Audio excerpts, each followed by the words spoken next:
Selain itu, menjadi penyair harus tetap waras di tengah pejabat yang tak pernah menganggap puisi itu penting. Puisi ini menunjukkan respon YSAS pada berbagai peristiwa perpuisian di Kalimantan Selatan pada 2018. Bagi YSAS, di antara banyak hal penting, perhatian pada puisi yang berpihak pada lingkungan Kalsel jauh lebih penting. Sajak-sajak YSAS tentang Meratus ditulis mulai tahun ini. Tampaknya YSAS tak puas dengan puisi orang Sinting. 10 bulan kemudian, puisi berjudul Sajak ia tulis. Sajak. Apakah sajak? Sajak adalah suara lirih, tak selalu perih, tak mesti petatah petitih. Sajak ada di redup cahaya, di hangat air mata, di mata penuh cinta, di dada yang terluka. Mustahil saja dalam kemunafikan, mustahil saja di bawah tekanan, mustahil saja dibelenggu kekuasaan, mustahil saja tanpa kemerdekaan, mustahil saja dalam hubungan antara hamba dan Tuhan tanpa kejujuran dan keadilan, mustahil saja pada pendusta dan pura-pura serigala berbulu domba. Apakah sajak? Sajak adalah kata bersayap kupu-kupu meluluhkan hatimu yang beku. Bait pertama saja ini langsung memperlihatkan resistensinya pada suara-suara puisi heroik yang bising, yang mengisahkan nyeri dan menasihatkan kearifan. Perhatikan bagaimana YSAS membawa sajak-sajaknya. Beliau tidak selalu berteriak lantang. YSAS meletakkan sajak sebagai ekspresi yang berpihak pada pihak yang hidupnya redup, menderita, tapi penuh cinta. Dia menolak sajak yang munafik, terjajah, dusta, batil, dan tak merayakan kesetaraan.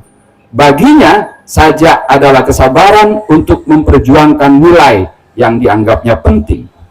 Akhirnya, YS Agus menegaskan pemahamannya tentang puisi dalam Jalan Puisi pada halaman 64. Jalan puisi, puisi datang padamu melalui jalan berliku, pada air mata ibu, cinta bahagia dan haru. Puisi datang di hati, mustahil lain kali, melewati jalan sunyi di sayap kupu-kupu mati. Puisi tak ada di keramaian, tak hadir di pesta buatan, ia datang sendirian, menyentuhmu perlahan. Puisi tak datang padamu di kertas dan di buku, ia mengalun sendiri pada embun dini hari. Baginya, kumpulan puisi yang kita baca saat kita berada di ngaji puisi saat ini adalah bukan puisi. Puisi tak ada di kertas yang kita baca sekarang. Puisi adalah kesegaran persepsi yang mengalun sendiri, yang hanya kita rasakan di hati saat sunyi dengan cara yang tidak instan. Itulah cakrawala yang terungkap dan sejarah yang terbaca sempurna. Membaca dan menulis puisi dalam kerangka yang ditawarkan YSAS adalah proses kreatif yang sedih dan perih. Pada awal 2019, beliau perlu menegaskan lagi apa arti menjadi penyair. Penyair, tugas sedih. Penyair adalah membuka selubung sejarah, agar kekuasaan tak sewenang-wenang, agar kegelapan menjadi terang, sebelum sejarah dilupakan, sebelum sedih tersimpan, sebelum tirani menggila, sebelum ingatan tak ada. Tugas perih penyair adalah mengobati luka sejarah, sebelum segalanya musnah, sebelum kembali ke tanah. Demikianlah apa saja puisi yang penting dan tak penting dalam kerangka kredo puisi yang digariskan oleh penyairnya sendiri. Meski demikian, ambiguitas YSAS tetap terbuka. Soal penting dan tak penting bisa saja memang penting bagi YSAS, tapi bisa pula sama sekali tak penting bagi orang lain.